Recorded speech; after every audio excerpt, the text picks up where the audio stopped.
Well, if you're going through foreclosure, there's a lot of things that you need to know, and help us to understand that is Lima attorney Jerry Pitts. Welcome, Jerry. Thanks for having me. All right, so foreclosures, there's lots of things that you need to know with this. Yes, it is. And first of all, I need to emphasize that I'm just doing the bullet points, and that you need to go to your professional, whoever you seek for that.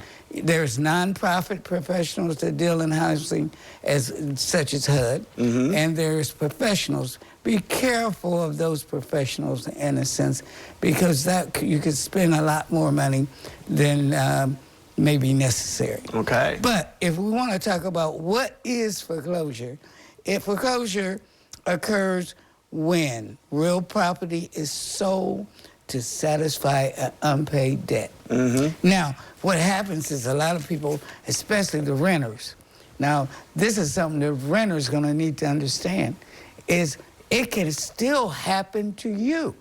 Number one, if you are dealing with the landlord or you have a renting with the option to buy, and that there's a limited amount of property, and if that particular landlord does not pay, then you're getting foreclosed out as well as that particular landlord. So as a renter, you need to be careful too as to what your rental contract says.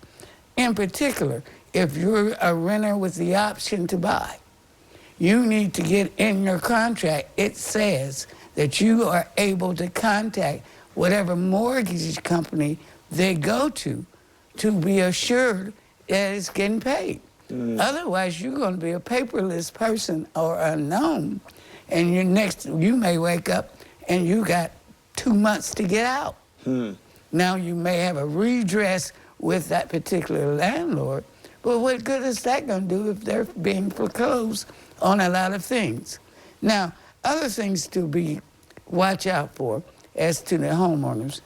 I know you're excited when you're getting your first home or your third or whatever.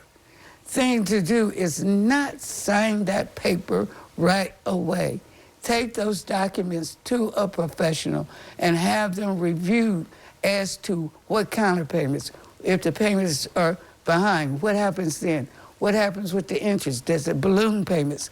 These are things I'll talk about later, but you need to have someone be aware of that to explain to you what I call the fine line details. If you're not going to read them yourself, take them to somebody who can and go through each line with you, explaining to you under what circumstances this mortgage could be in jeopardy. Now, what you should also do, and what people I've found fail to do, they always talk about the ostrich that's putting his head in the sand.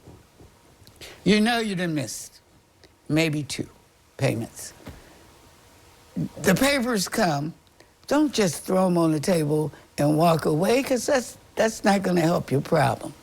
Soon as you know you might have a problem, you should contact that lender and see if you can do some reorganization or see what the status is and what you could do to what we call an avoidance.